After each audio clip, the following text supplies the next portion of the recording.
Hello বন্ধুরা, কেমন আছো তোমরা সবাই? জামাই ষষ্ঠীতে নিশ্চয়ই জমিয়ে খাওয়া দাওয়া করছো।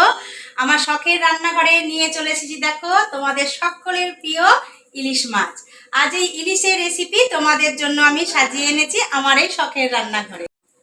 চলো তাহলে প্রথমে ইলিশটাকে কেটে বেছে নিই, তারপরে দেখিয়ে দিচ্ছি তোমাদেরকে কিভাবে আজকে আমি ইলিশের রেসিপিটা বানাবো। তাহলে তৈরি আছে তো এই ইলিশ খাওয়ার জন্য? দেখো কত ঝটপট আমি ইলিশ কেটে নিয়ে চলে এসেছি। আজকে জামাইদের জন্য স্পেশালভাবে এই রেসিপিটা। অনেক ভারী ফুড খাওয়া হবে, হেভি ফুড খাওয়া হবে, সেই জন্যই খুব লাইটলি এই ইলিশের রেসিপিটা আজকে তোমাদেরকে আমি শেয়ার করছি। আমি প্রয়োজন হিসাবে পিস নিয়ে নিয়েছি, তোমরা তোমাদের পছন্দ মতন মাছের পিস নিয়ে নেবে।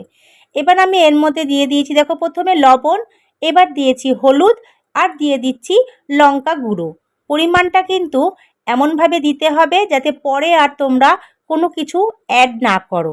খুব ভালোভাবে লঙ্কা, লবণ, হলুদ আমি নিয়ে নিয়েছি মাছের পরিমাণ অনুযায়ী এবং ঝোলের পরিমাণ অনুযায়ী।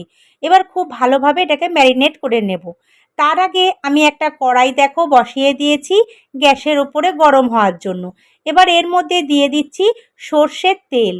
সর্ষের তেলটা গরম হবে ততক্ষণে আমি মাছগুলোকে খুব ভালোভাবে ম্যারিনেট করে নেব।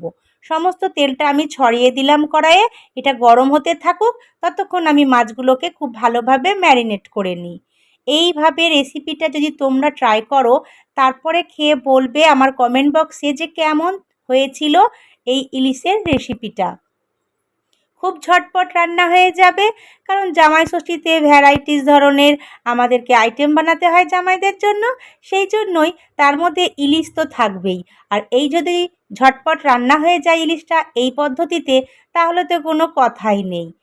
খুব সুন্দরভাবে দেখো মাছগুলোকে আমি ম্যারিনেট করে নিচ্ছি, একদম হাত দিয়ে ঘষে ঘষে সমস্ত মাছে আমি লবণ, হলুদ, লঙ্কার গুঁড়ো কিন্তু দেখো মাখিয়ে নিয়েছি। এখানে দু ধরনের লঙ্কার গুঁড়ো আমি ব্যবহার করেছি, তোমরা দেখেছো। প্রথমে লাল লঙ্কার গুঁড়ো, তারপরে কাশ্মীরি লঙ্কার গুঁড়ো। আর লবণ, হলুদ সমস্তটাই তো তোমরা দেখলে আমি পরিমাণ মতন নিয়ে নিয়েছি। এবার আমি যাব কড়াইয়ের দিকে।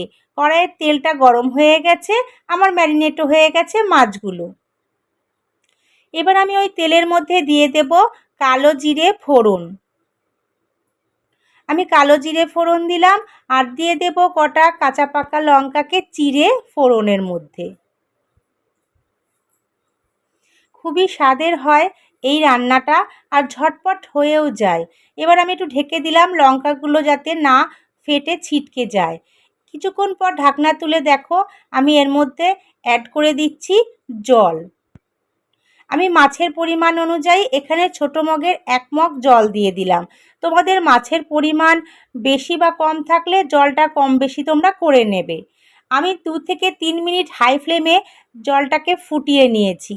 দেখে বুঝতেই পারছো কত সুন্দর একটা কালার দেখো এসে গেছে জলের মধ্যে। এবার আমি আগে থেকে ম্যারিনেট করে রেখেছিলাম যে মাছগুলোকে, সেই মাছগুলোকে দেখো থরে থরে সাজিয়ে দিচ্ছি ওই ঝোলের মধ্যেই।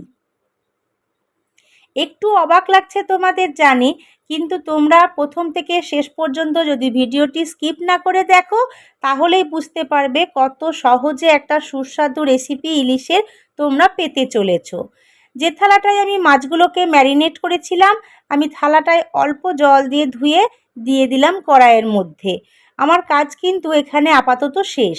এবার এটাকে ভালো করে নেড়ে চেড়ে আমি ঢাকা দিয়ে দেব 5 মিনিটের জন্য।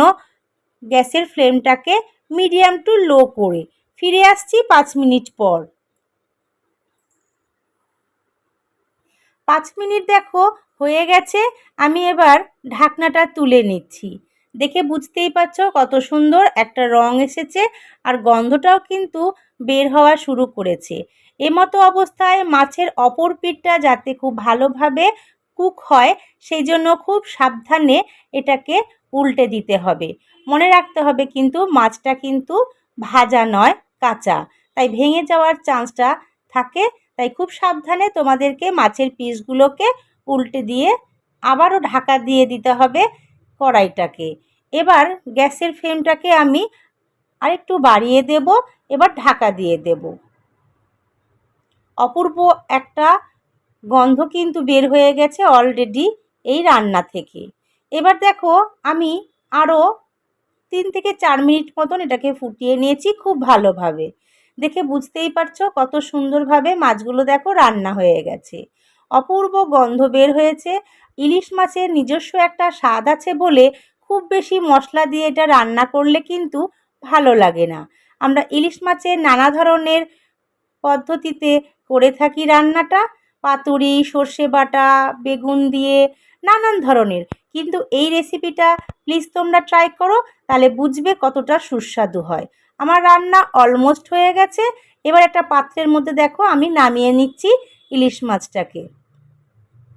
দেখে বুঝতেই পারছো কত সুন্দর হয়েছে এই মাছের ঝোলটা। তাহলে দেখো কত তাড়াতাড়ি তোমাদেরকে আমি একটা নতুন রেসিপি শিখিয়ে দিলাম ইলিশ মাছের। একবার ট্রাই করো, তারপর আমাকে কমেন্ট বক্সে জানিও কেমন হয়েছিল। আর এই জামাই ষষ্ঠীর স্পেশালে তো দারুণ খাবে জামাইরা এই ইলিশের রেসিপি। সমস্ত কিছু ছেড়ে দিয়ে এই ইলিশ দিয়েই ভাত খেয়ে নেবে। চলো তাহলে এবার থালি সাজাই জামাইয়ের স্পেশাল। দেখো তো বন্ধুরা আমার থালিটা সাজানো হয়েছে কিনা, কত সুন্দর লাগছে তাই তো। তাহলে জামাইরাও কিন্তু মুগ্ধ হয়ে যাবে শাশুড়িদের। তাই অবশ্যই ট্রাই করো এইভাবে তোমরা জামাই ষষ্ঠীতে ইলিশ, বা অন্য সময়ও তোমরা রান্না করতে পারো। খুব কম সময়ের মধ্যে ঝটপট রান্না হয়ে যায় এই রেসিপিটা। তাহলে আজকের মতন এখানেই রাখছি। আর অবশ্যই ভালো লাগলে লাইক, কমেন্ট আর বন্ধুদের মধ্যে শেয়ার করে দিও। অসংখ্য ধন্যবাদ প্রথম থেকে শেষ পর্যন্ত ভিডিওটি দেখার জন্য। তাহলে দেখা হচ্ছে তোমাদের সাথে আরও কিছু রেসিপি নিয়ে আমার এই শখের রান্নাঘরে। তার জন্য কিন্তু চোখ রাখতে হবে আমার এই চ্যানেলে। তাহলে আজকের মতন টাটা বন্ধুরা।